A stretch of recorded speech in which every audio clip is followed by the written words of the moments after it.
You're not fooling around with some other guy, you cheater. Worthless woman.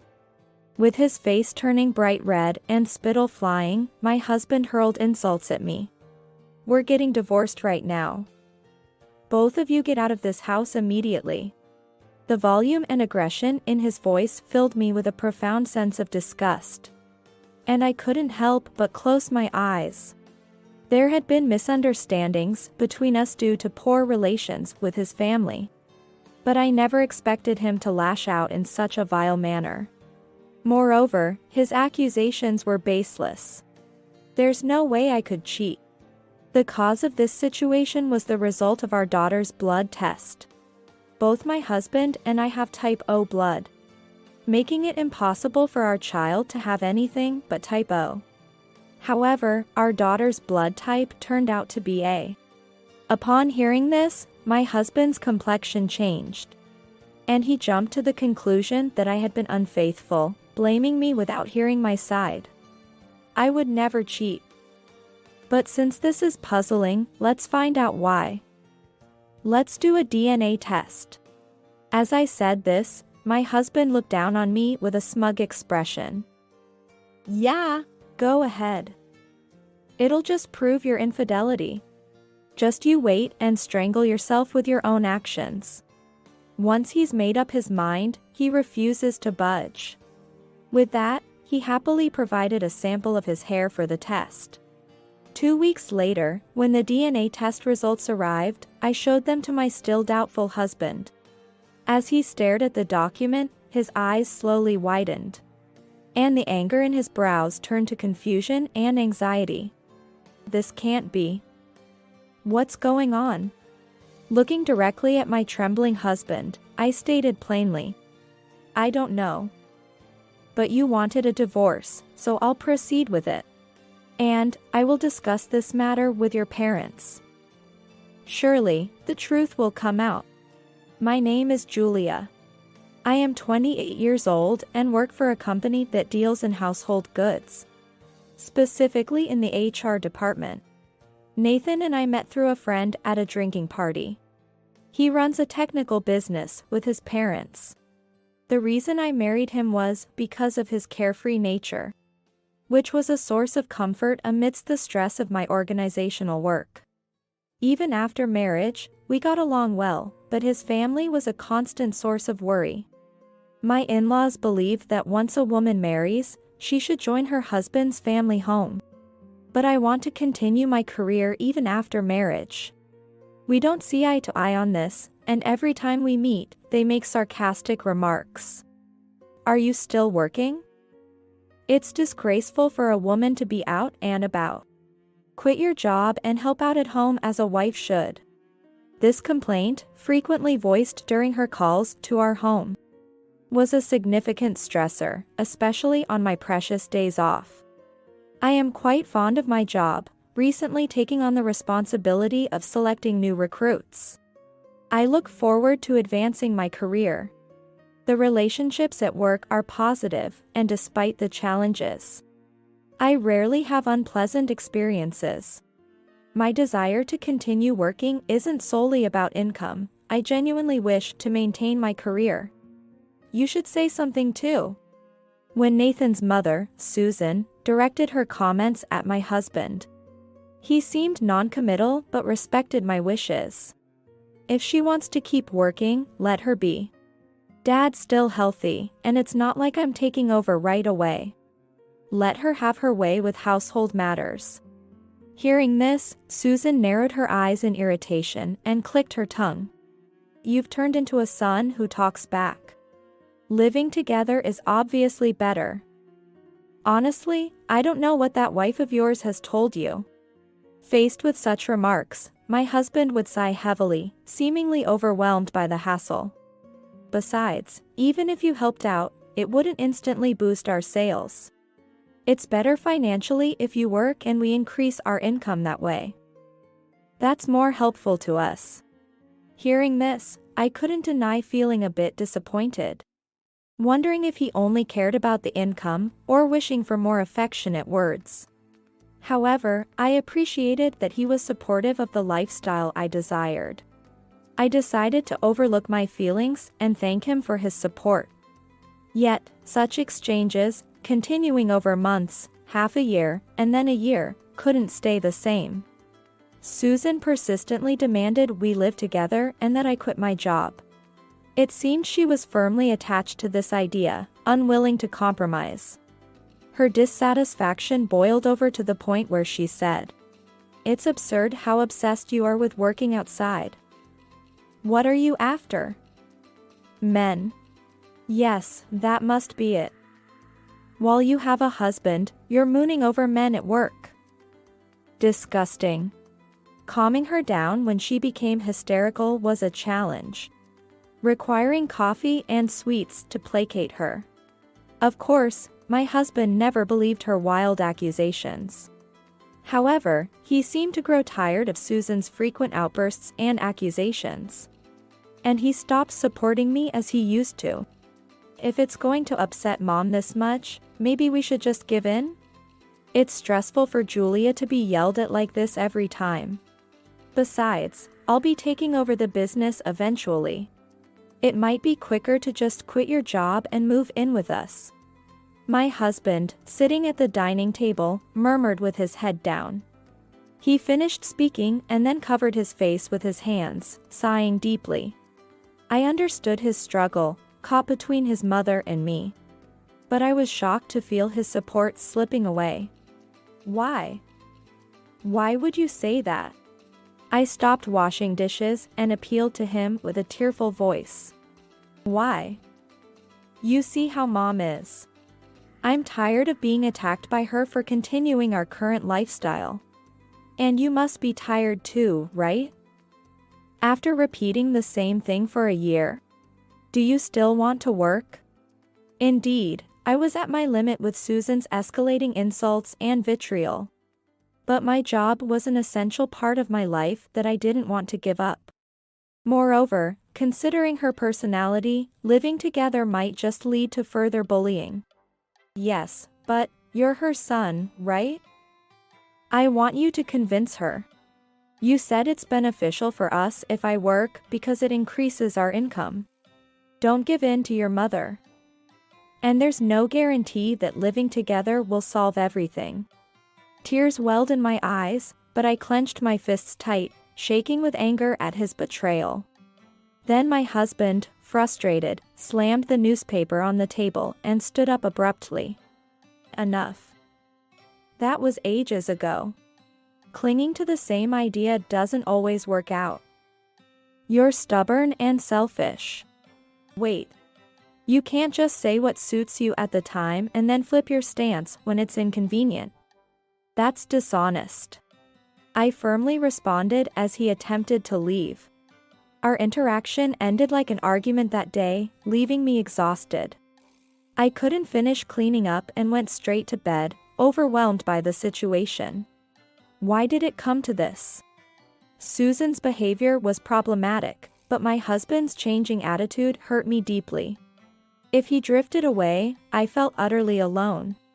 Facing this alone, without any support, was incredibly disheartening. However, our relationship, strained from that fight, took a turn when I discovered I was pregnant weeks later. After feeling unwell for days and being urged by coworkers to see a doctor, I learned I was 2 months pregnant. This news delighted my husband, and he began to take extra care of me during the pregnancy. If it's a boy, will he be my successor? If it's a girl, I hope she's as cute as you. You're working and doing house chores now, but this is an important time. You don't have to overdo it. Touched by his kind words, I was about to feel comforted when he carelessly mentioned the very thing I didn't want to hear. How about quitting your job now that you're pregnant? It'll be less strain on your body during pregnancy, and it's a good opportunity. If we live with my parents, my mom can take care of the housework, so you can rest. At that moment, my head felt like it was boiling with anger. Had he forgotten all the discussions and arguments we had? I was astounded he could say such a thing so casually and with a smile. Don't be so thoughtless. This isn't a good opportunity. It's like you're using the baby we're fortunate to have as an excuse to force me into following your family's wishes. We didn't have this child with that intention. I'm not quitting my job." When I burst out with this, my husband looked troubled as if he was overwhelmed. "Relax. Why are you so angry? It's common for people to quit their jobs when they get pregnant." "It might be common, but my company has a good maternity and paternity leave system. I plan to take maternity leave and then return to work once things settle down. Plus, if I quit now, we'll lose all the income during the leave." My husband listened to my explanation half-heartedly at first, but perked up towards the end, especially at the mention of money. "I see. Maybe it's okay to resign after the maternity leave ends. Let's just take the leave for now, and we'll think about what to do after that." With an indifferent and careless tone, he diverted his gaze away from me. I couldn't help but sigh as I watched my husband casually turn on the TV, his profile betraying no concern. Before we were married, I hadn't realized how easily swayed and materialistic he was. From now on, I knew I had to be more assertive. Months later, I went back to my parents' house for the childbirth. I wanted to avoid any interaction with my in-laws and mother-in-law around the time of the birth. When I shared with my parents about Susan and my husband, they were very worried. And my mother was even angrier with him than I was. "You can't trust someone who changes his words so easily. You shouldn't live with him. If this continues, you might even consider divorce." My mother was so frustrated with my husband that she spoke in a low, forceful voice while gripping a kitchen knife firmly as she cooked. "Thank you. But he's not a bad person when his mother and his family aren't involved. Life will change once the baby is born, and I want to see how things go for a while." When I said that, my mother sighed worriedly. "It's good you're patient, but you tend to keep too much to yourself. If it becomes too much, come straight to us, okay?" "Yes, I understand." Feeling my mother's strong love, I gave birth to a healthy baby girl a few months later and named her Mia. Even after giving birth, I stayed at my parents' house as much as possible, avoiding a return to a place near my in-laws. Eventually, a year later, when I found a daycare for Mia and could return to work, I went back home. Nathan visited to see Mia a few times, but we never discussed living together or quitting my job. In fact, both of us seemed to avoid the topic. My mother never showed her anger in front of me as before, but pressed him quietly. "Now that you have a child and your family is growing, please support Julia and the child properly." Upon returning to the home I shared with my husband, it was clear that neither Susan nor my husband had changed. Susan would barge into our home to see her grandchild and scold me, saying, "Enough already. How can a woman who has even had a child continue working without living with her husband's family? There's a limit to being obstinate." Meanwhile, my husband would just brush everything off with nonchalant remarks like, "Well, parenting comes with its challenges, and I'm sure things will work out eventually." 2 years flew by, and Mia grew rapidly, now walking and talking on her own. I continued to work part-time and didn't live with my in-laws. My husband seemed to have grown too accustomed to both his mother's tirades and my appeals, now ignoring our arguments and watching TV. I had no expectations of him anymore. I hoped to convince them with my own strength someday. Then, one day, Mia fell ill with a rash all over her body, crying from discomfort. Recognizing the urgency, I took a day off work and rushed her to the clinic, where we requested the necessary blood tests. When asked about her blood type, I mentioned we didn't know yet, so they included that in the tests. I thought it unnecessary, but the doctor insisted, just in case. The diagnosis revealed the rash was due to atopic dermatitis, for which we received a prescription. While it was good to know the cause and treatment, The real issue was the blood type revealed by the test. I am type O, and so is my husband. Normally, we would only have a type O child. I reluctantly accepted the blood test, thinking it unnecessary since we already knew our types. However, the result left me feeling a chill. I returned home, troubled by the implications. When my husband came home, I solemnly showed him Mia's atopic diagnosis and then the blood type result. Don't you think it's strange? Both of us are type O, but Mia is type A? As I asked, my husband's complexion changed rapidly, and he raised his voice in anger. This means divorce.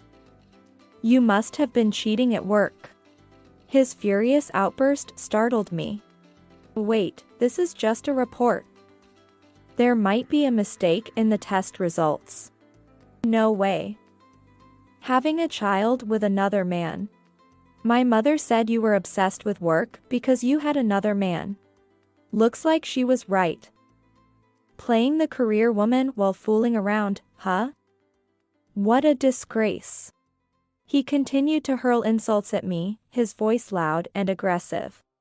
I closed my eyes, feeling a deep revulsion at his words. It's sad to be misunderstood, and it's shocking to be subjected to such foul language. Stop that. How could you think I would cheat? You know I've been commuting between work and home every day. Don't you trust your wife? Trust? The test results say it all. He angrily slammed the paper with the test results, continuing his tirade. It seemed utterly impossible to communicate with him. I deeply regretted my choice of partner. I won't raise someone else's child. I don't even want to see the face of a child born from such a disgraceful woman. Get out of this house with her right now. And since you cheated, be prepared to pay compensation. His shouting filled the house, waking our daughter, who started crying from the next room. She must be feeling so uncomfortable with her rash still not healed. Ignoring my distressed heart for our daughter, my husband forcibly pushed our belongings on us, trying to kick us out on the spot. I hurriedly grabbed my valuables and the medicine prescribed by the doctor. Then, at the doorstep, I made one last plea to him. Please, listen to me. It's all so mysterious, and I want to get to the bottom of it. If it bothers you that much, let's do a DNA test. Hearing this, my husband looked down on me arrogantly. Fine, go ahead. It'll just prove your infidelity. Just strangle yourself with the truth. Once set on his belief, he seemed unyielding, even offering his hair for the test happily. Forcibly evicted, my daughter and I, with just the clothes on our back, headed to my parents' house as a temporary refuge. Even after catching several express trains, it took us 2 hours to get there. And I was exhausted by the time we arrived. My mother was shocked at our appearance and furious when she heard the story. That's outrageous. Kicking you out based on assumptions is unacceptable. While the blood test results are peculiar, a husband and wife should work together to find the cause. Such a husband, we should return him to his parents. With those firm words, my mother gently applied medicine to my daughter, who was still uncomfortable from the rash. You must have been so scared, poor thing. Mia, you've done nothing wrong. I took some time off work and stayed at my parents', focusing on caring for my daughter. At the same time, we sent my husband's hair for DNA testing, waiting for the results. It was baffling, considering I hadn't been unfaithful, and the mystery of the blood type lingered. Unpleasant as the thought was, if my husband had been unfaithful, the child would be born to another woman, contrary to the current situation. After about 2 weeks and a few days, the DNA test results arrived. With my mother by my side, I slowly opened the document.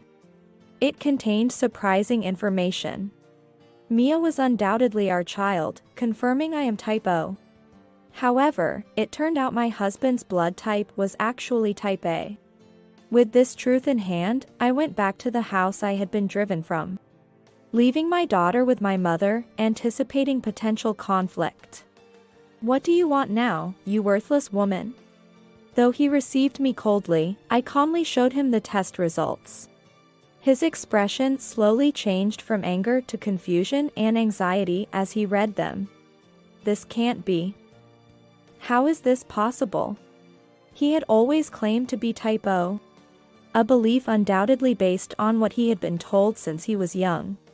Staring directly at my trembling husband, I said plainly, "We need to talk to your parents about this. Surely, they'll know the truth." To my surprise, he nodded. He had mentioned before that both his parents were supposedly type O. The possibility of a lie might be there. The tension and fear of uncovering a secret about his own birth seemed to shrink him. The man who had harshly insulted me was now like a different person altogether. When we went to his parents' house, my husband had apparently discussed our daughter's blood type and my supposed infidelity, and his mother's gaze was icy toward me. "Why are you with this loose woman?"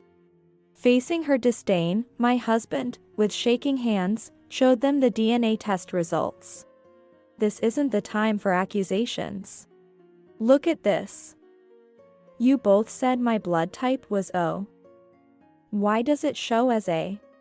Susan slowly took it in and looked at it for a while with a stiff face. Then, she led us to the back room and had us sit on the cushions. Sitting in front of us, Susan was silent in a formal manner. It seemed like she had something difficult to say, as she bit her lip and looked down. "Mom, why are you silent? Is there a reason? You're type O, Dad is type O, so naturally, I should be type O as well." My husband was trying to be strong, but it was clear he was anxious, with his hands trembling under the table. "Yes, but still." Susan's face turned pale, resembling a doll's, as she grimaced painfully and her lips turned purple, quivered. "Come on, why won't you tell me? Tell me the truth." Noticing the state Susan was in, my husband didn't stop pressing her for answers. A few seconds of silence passed before Susan sighed quietly and slowly started to speak. "There's something I've been silent about. Nathan, you are not actually the child of your father and me." At Susan's words, I gasped. "What? Are you kidding? What do you mean?" Naturally, my husband was greatly taken aback by this sudden revelation. "Around the time I married your father, I had a careless affair with another man. You are the child from that time." Nathan, now 30, was visibly shaken by the revelation that the family he believed in was not his own. He was trembling visibly. "Does Dad know about this?" Susan's pained expression alone gave away the answer. "You've been hiding this from both Dad and me." He was speechless, on the verge of tears, staring at Susan, who shed a single tear. "Nathan, we raised you as our own child, dearly." She admitted to having an affair shortly after getting married, conceiving a child from that affair, and living a life deceiving her family while maintaining her love for her son. "Even if you say that, I can't accept it." "So, your affair partner was type A? Why would you hide such important information?" My husband, eyes reddened and about to cry, stood up to confront her. "Perhaps." After murmuring that, Susan remained silent, looking down. What an incredible turn of events. A long-kept secret of Susan was uncovered through my daughter's blood type. Was it fate's cruelty or divine punishment? At least Mia was undoubtedly our child, so my role was minimal. I decided to watch the unfolding scene anxiously. Can this even be real? I've never had my blood type tested since I was always healthy from childhood. I had no need. I had to take Mom's word for it when she said she was type O. I truly am sorry. At that moment, the door to the room quietly opened. "I've heard the conversation. There stood my father-in-law, Steve, his face transformed into a mask of cold fury, surpassing mere anger. He, too, had recommended that I stay with them, but due to Susan's radical behavior, I had not had much to do with him. The face that was always worried about the future of his business now displayed disappointment towards his wife who had kept her affair a secret. "Is it true that Nathan is not our child?" Steve asked in a low voice. "Oh, you were listening?" Caught off guard by the conversation being overheard, Susan started to panic. While she was scrambling for excuses, Steve found the test results and stared at them intently. "You had an illicit relationship with another man. And you've been deceiving me all these years." His mask of calmness shattered instantly, turning red with rage as he yelled at Susan. "I didn't deceive you in such a manner. Nathan is our precious son. Haven't we raised him with care all this time?" "Yes, indeed." "Deceived by you? I've been raising another man's child as my own for 30 years. With a loud bang, Steve slammed the test results onto the table, startling both my husband and me. Unable to withstand Steve's fury, Susan stood up to retaliate. "What's the use of getting angry now? I haven't been in contact with that man for 30 years. It should be expired by now, shouldn't it?" "Expired? I never imagined you could be such an irresponsible woman. And the evidence of your infidelity is still standing right there." Pointing at my husband, he screamed. Caught in the middle of his parents' argument, my husband was stunned. "Now that this has come to light, I'm ending our marriage. Divorce. And you, Nathan. If you're not my son, don't ever cross our threshold again." "Wait, this can't be happening." As the parents continued to argue, my husband was kicked out of the house. Feeling left out, I too left with him, and we ended up discussing divorce at a diner. "I understand now that you weren't cheating. It was all a misunderstanding. Mia is indeed our child, so I'm calling off the divorce. We can live in that house again." Typical of my opportunistic husband. His convenient proposal was surprising. I responded flatly. "No way. Even though the misunderstanding is cleared, words once spoken can't be taken back. What you said to me was too harsh. I can't forgive you for insulting Mia and me. I cannot stay married to someone who speaks so carelessly. We'll proceed with the divorce." "Wait, don't say it like that." To my husband, who was frantically trying to stop me, I responded with a cold smile. "You must be relieved to be rid of a wife who won't live with your parents or quit her job. Initially, you supported me, but gradually you sided with your mother. I don't need a husband who won't stand by me. Let's settle the rest through lawyers. Goodbye." I quickly stood up and left my husband alone amidst the bustling diner families. By the time I was on the train back to pick up my daughter waiting at my parents' house, my husband had returned to his parents' home but, as his father had said, was not allowed in. Naturally, he was also fired from the family business. And the message about the inheritance being revoked arrived. I ignored the message and immediately searched for a lawyer to proceed with the claim for compensation. My husband's actions were considered mental harassment, allowing me to claim $20,000 in damages. After receiving the demand letter, my husband complained about his inability to pay due to the lack of work, but I stood firm on not lowering the amount. My husband had been complacent about becoming the company president one day, and had not saved any money, spending all his earnings on alcohol and gambling. Moreover, maintaining the apartment we lived in together would likely be impossible. Meanwhile, Susan, exposed for her infidelity and facing a late-life divorce at 60, managed to contact her past affair partner and sought refuge with him. Nathan contacted Susan, and together, they planned to join the biological father, who was the affair partner, at his home. After not seeing each other for 30 years, the affair partner was taken aback and greatly confused when the woman from the past and her unexpected son suddenly showed up.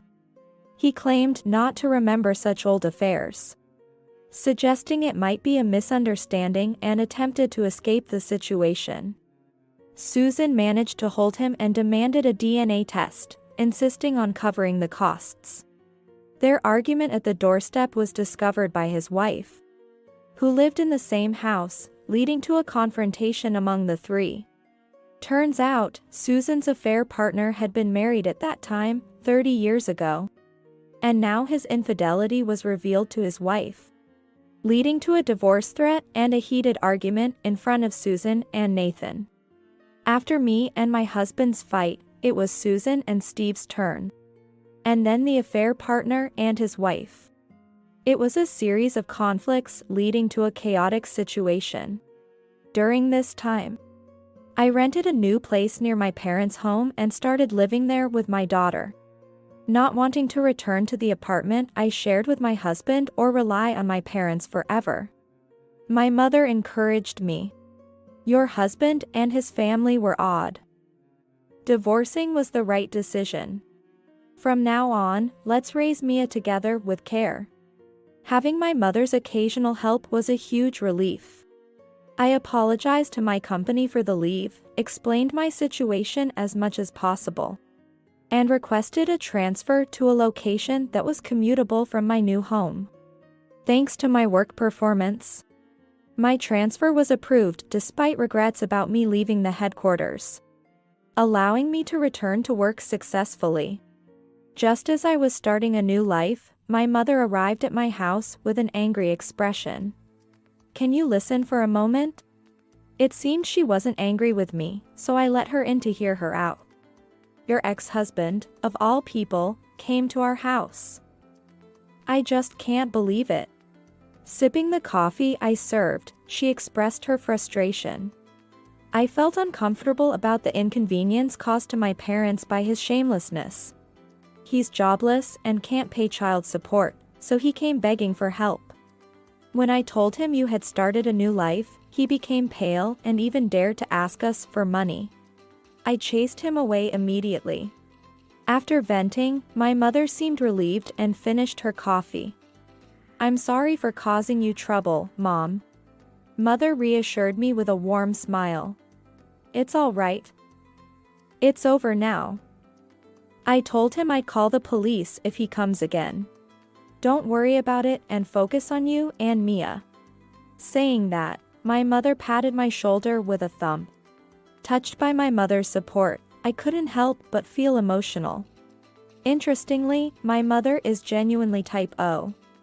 Soon after, I received daily messages and voicemails from Nathan. It seems that Nathan, Susan, and her affair partner, all kicked out of their respective homes, have started living together, an odd mix matched by circumstance. When I heard about this arrangement, I couldn't help but laugh at the bizarre combination.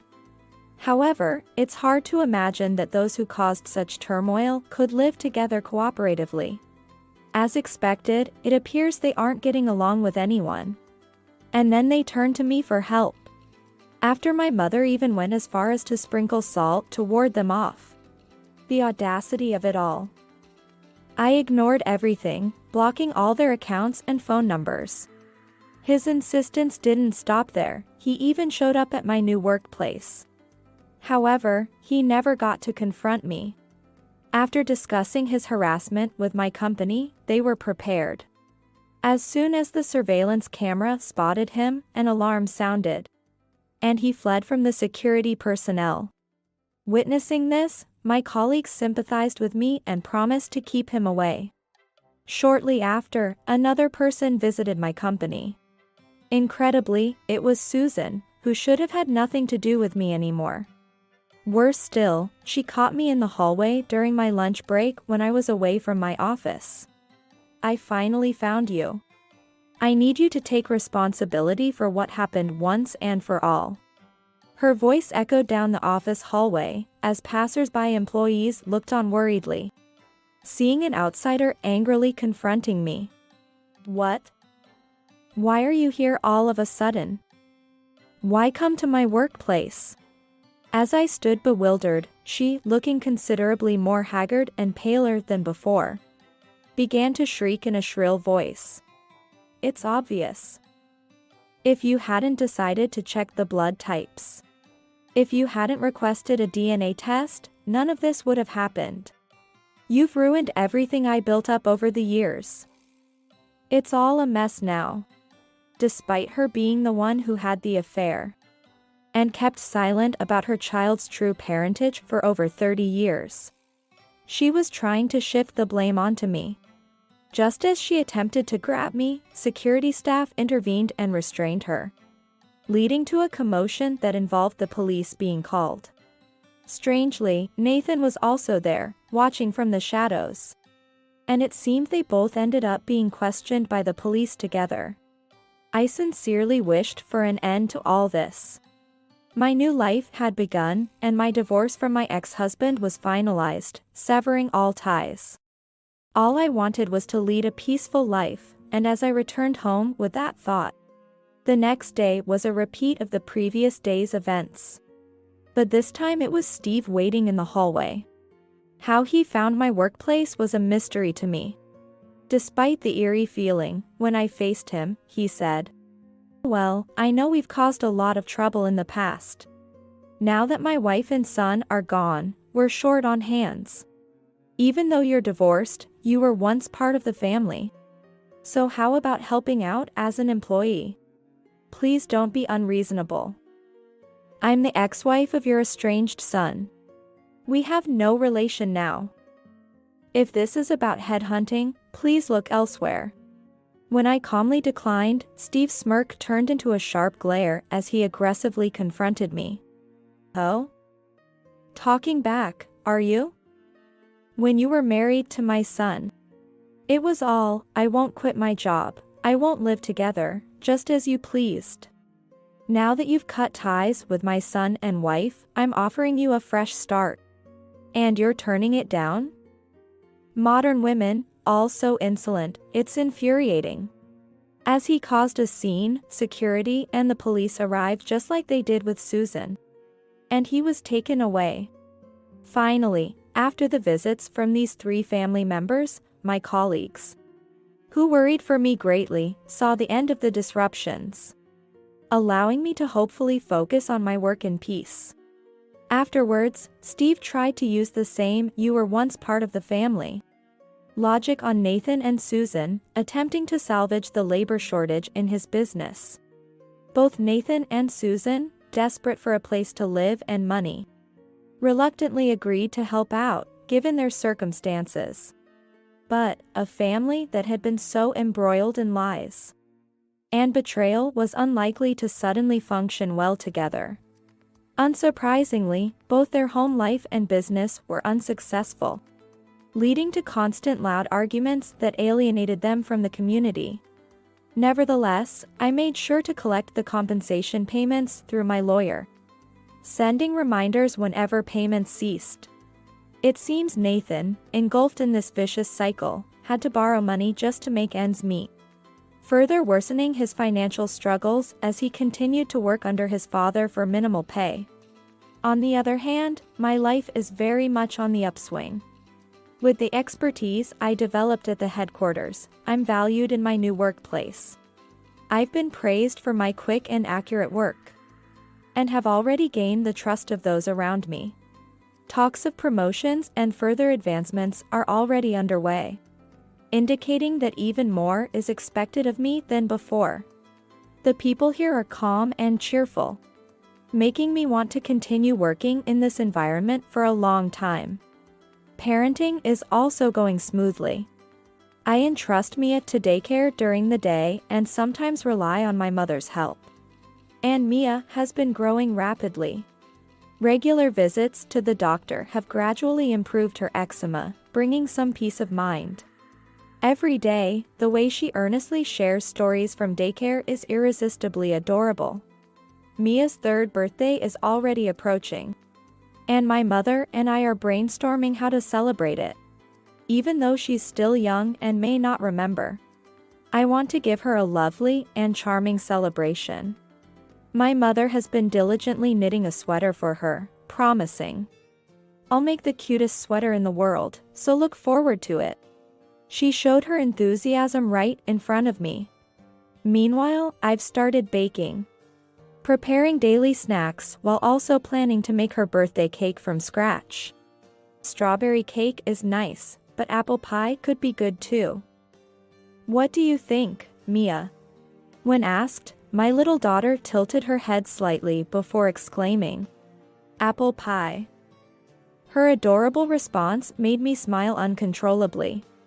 Life may bring its challenges, but with work, parenting, and the support of those around me, I aim to tackle each day with a smile, taking everything one step at a time.